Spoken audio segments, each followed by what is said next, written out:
The new paint smell still hung in the air, mixed with wine and the scent of catering. Our new living room was full of laughter.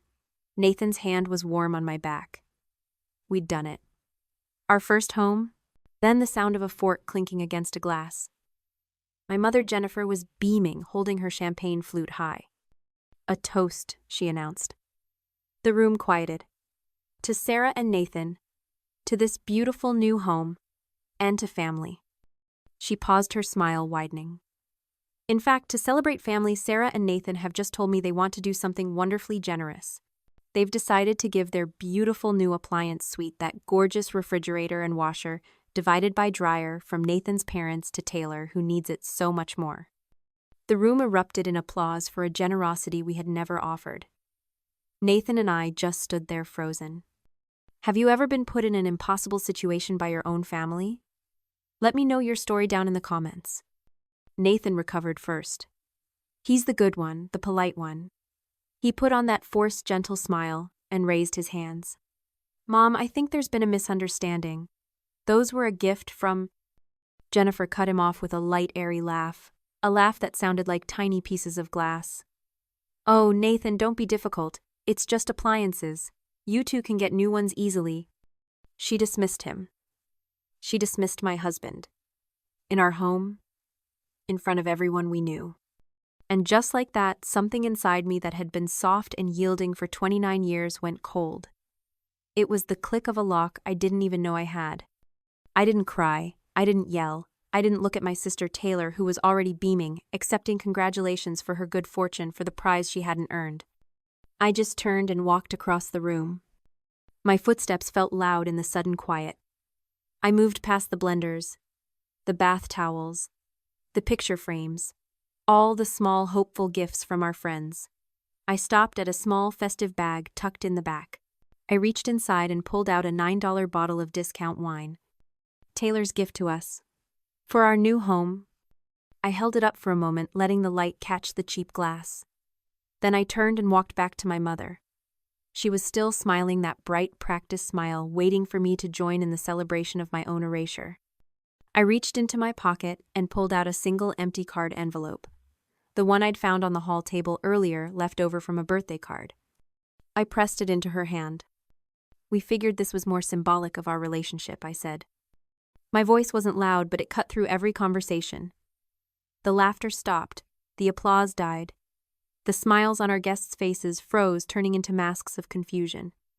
The only sound in the entire room was the low electric hum of the new refrigerator they had just tried to give away. The room went absolutely terribly silent. My mother, Jennifer, stared at the empty envelope in her hand as if it had burned her. My father, Jason, really looked at me for the first time in what felt like a decade. His face was a mask of confusion. And Taylor. Taylor just looked baffled, like she couldn't understand why the script had suddenly changed, why the world had stopped revolving around her. This wasn't new. This was just loud. My whole life had been a series of silent, invisible withdrawals from my account. I was Sarah, the resilient one. Taylor was the sensitive one. That was the dynamic. Those were the roles we were assigned, and we were expected to play them until the credits rolled. When I was 16, I worked an entire summer detasseling corn to save up for my first car, a rusty 1998 sedan that smelled like old crayons. 6 months later, Taylor, who was 17, wrapped her brand new convertible around a telephone pole. She'd been texting. The weather was blamed. My parents bought her a new car, a better one by the end of the week. When I needed help with my first semester tuition, I got a 30-minute lecture from my father on the importance of finding a second job. When Taylor decided she wanted to find herself with a creative business venture selling custom-painted jean jackets, my parents funded it. All $5,000 of it. The business folded in 6 months. I was the one who co-signed for her first apartment. I was the one who paid her overdue credit card bills twice so it wouldn't ruin her credit.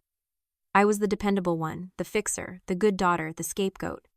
A lot of people watching this must have been thinking what my own friends used to say. Why do you put up with it? Why don't you just say no? What they don't understand is the psychology of the resilient child. It's an invisible prison but without bars. When you grow up being told your value is in what you can endure, you mistake that endurance for love.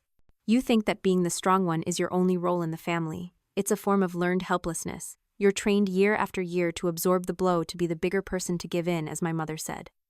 You learn to silence your own needs because you know they won't be met. You become a professional survivor in your own home, and that survival feels like a chain, but you're the one holding the lock. You're not weak.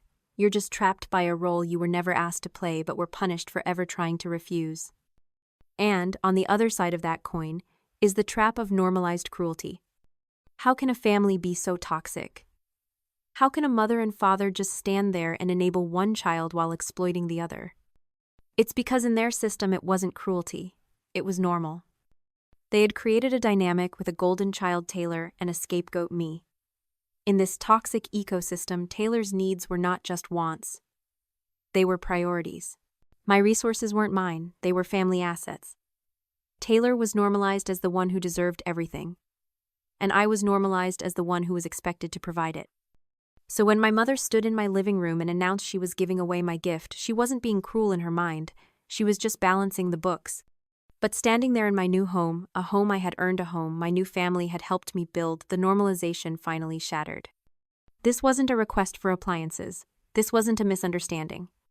This was the latest withdrawal, the final withdrawal from a bank account that was now finally and permanently closed. Back at the party, the silence shattered.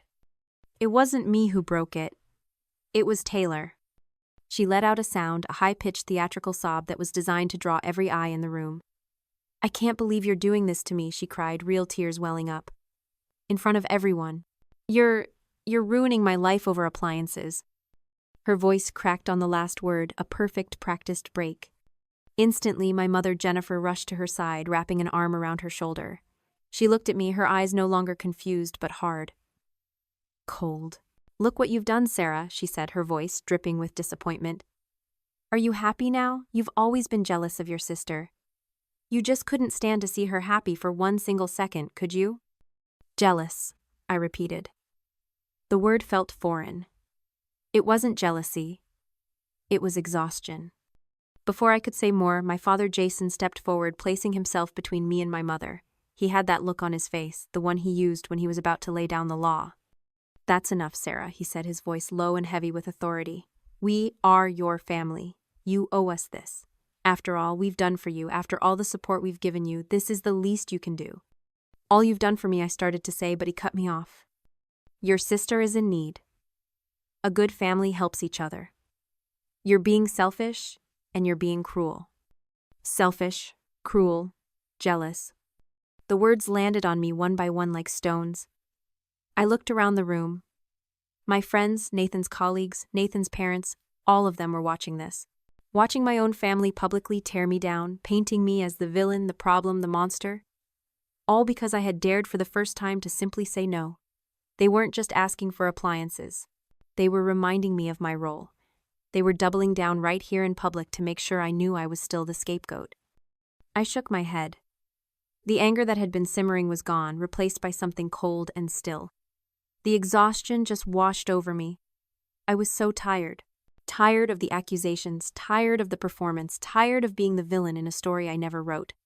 "Selfish," I said, my voice quiet. "Cruel. Jealous. Those are the words, right? The ones you always use when I don't fall in line." I looked at my mother. "You really think that's what this is about? You think I'm jealous?" "What else could it be, Taylor?" Shot back, folding her arms, regaining her confidence now that our parents had defended her. "You just can't stand that I'm getting something for once." For once I almost laughed. The word was so absurd, so completely detached from our entire shared history, it almost knocked the wind out of me. I held up my hand, and the room, which had started to murmur, went quiet again. "You're right," I said. "This isn't just about the appliances. It's about a plan." My father frowned. "What plan? What are you talking about?" I didn't look at him. I looked right at Taylor. Her face was flushed with self-righteous anger. "This isn't just you being entitled, Taylor," I said, my voice hardening. "This wasn't some spur-of-the-moment request, was it? You came here today fully expecting to take these appliances." Taylor's smug look faltered. What Mom said. "You sold your old refrigerator and washer divided by dryer 3 days ago, didn't you?" The blood drained from Taylor's face. She went pale, a sickly, chalky white. I had never seen her look so panicked. I don't know what you're, she stammered, looking to our mother for help. Don't lie, I said, my voice cutting through her excuse. You posted them on Facebook Marketplace. On Wednesday. Sold as a set for $500 pickup only. You knew you'd be getting a free upgrade today. Taylor's face was a mask of pure panic. She looked at our mother, Jennifer, her eyes wide, silently begging for a rescue. But my mother wasn't looking at her. She was staring at me, her expression frozen, caught somewhere between disbelief and fury. You're lying, my mother said, but her voice was thin. You're making this up to hurt your sister. Am I? I said. I held up my phone, the screen bright in the dimming light of the party. You know, Taylor, you're right about one thing. It's not your fault. You've never had an original thought in your life. You only did it. I turned my gaze slow and steady until it landed directly on my mother. Because you told her to. Sarah, don't be ridiculous, my father started, but I held up my hand. You sent her a text message, Mom. On Tuesday. I saw it on her phone when she left it on the counter last week. I didn't understand what it meant then, but it's all making sense now. Jennifer took a step back. I don't know what you're talking about. Don't you? I unlocked my phone. I didn't have the text, but I had memorized it. Every single word was burned into my brain. I read it aloud, my voice carrying across the silent, horrified room. Just sell your old stuff, honey. I'll make Sarah give you the new ones at the party. She always gives in. A collective gasp went through the room. Nathan's parents looked absolutely disgusted. My friends, who had always known my family was difficult, looked horrified. This was a new low even for them. Taylor just stared at the floor, her entire body trembling. My mother's face collapsed. The mask of the caring put upon matriarch was gone. In its place was the raw, ugly panic of someone who had been caught. Caught in a lie. Caught in a conspiracy. This wasn't just a family disagreement anymore. This wasn't just a case of lifelong favoritism boiling over. This was a premeditated plan.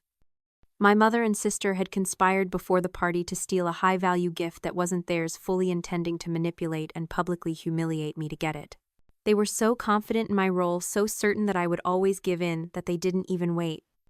It wasn't just cruel. It wasn't just entitlement.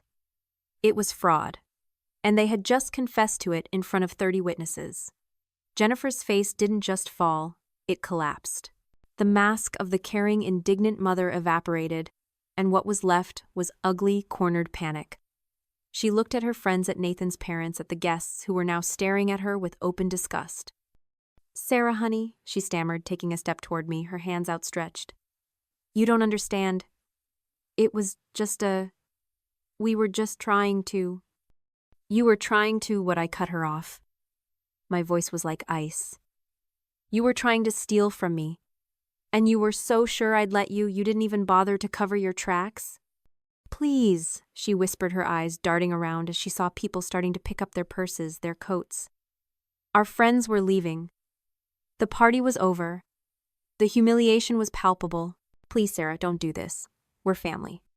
That word. Family. She was using it as a shield, as a key, as a weapon. The same word she had used my whole life. To justify taking, to excuse cruelty, to demand my silence. I looked at her, at my father, who stood frozen in place, and at Taylor, who was now crying real tears, not of manipulation, but of pure, selfish humiliation. Family, I repeated. I walked past them, past the gift table, past the mess of their making, until I reached my new front door. I turned the handle and pulled it open, letting the quiet evening air into the overheated room. I stood there and held it open. No, I said. My voice was calm, and it was the calmest, most terrifying sound in the room. Jennifer looked at me confused. No. What? I looked at Nathan, who was already standing by my side, a silent, solid wall. I looked back at my mother. No. This, I said, gesturing to Nathan, to the friends who remained, to the home we had built. This is my family. This is my home. I held the door wider. Get out. My mother flinched as if I'd slapped her. Sarah? Get out, I repeated louder this time. All of you. Get out of my house. My father finally moved, grabbing Jennifer's arm. He didn't look at me. He couldn't. He just pulled her toward the door. Taylor stumbled after them, her face buried in her hands. They walked past me, out of my home. They had to walk down the pathway past the remaining guests, who were watching from the lawn, past Nathan's parents, who stared at them with a look of cold, profound disappointment. It was the longest walk of their lives. I watched them get into their cars, my mother, my father, my sister. I watched them drive away. And only when their taillights had disappeared around the corner did I finally slowly close my own front door. The next morning, the house was quiet. But it was a different kind of quiet. It wasn't the heavy, watchful silence of a family bracing for the next argument. It was peace. Nathan and I went to the hardware store. We bought 2 new deadbolts, heavy-duty ones. We spent an hour changing the locks on the front and back doors. It was a literal physical act of securing our new life. As I dropped the old lock, the one my mother had a key to, into a trash bag, I felt the last of the invisible chains fall away. It wasn't just about appliances anymore. It was about access, and I was revoking it permanently. The fallout, of course, was immediate. Taylor, true to form, tried to win the narrative. She launched a GoFundMe page. The title, Betrayed by Family and Robbed of a Home. The goal was $16,000. She claimed she'd been promised appliances and a place to live, and that my jealous rage had left her homeless and destitute. The internet, however, was not on her side. Friends and even strangers who had been at the party or heard what happened flooded the page. "Weren't you the one who sold your old appliances before the party?" one comment read. "Robbed. Or caught in a premeditated plan to steal your sister's gifts," another wrote.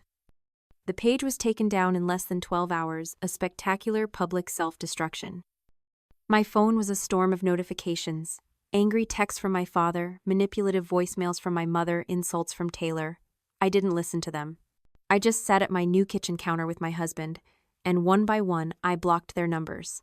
My father, my mother, my sister, blocked. The silence that followed was profound.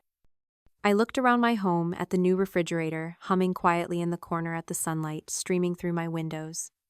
I didn't feel triumphant. I didn't feel angry. I just felt free. My victory wasn't in their defeat. It wasn't in their humiliation. That's the justice of a wildfire just burning everything down. This felt different. This was the justice of the sower. For years, I had been trying to survive on toxic, barren soil. I had been setting myself on fire just to keep them warm. Now, I was finally planting a garden for myself. Changing the locks wasn't just about cutting them off. It was about protecting what I was building. It was about finally giving myself permission to grow. Have you ever had to choose between your family and your own peace? Share your story in the comments. You are not alone, and your story matters.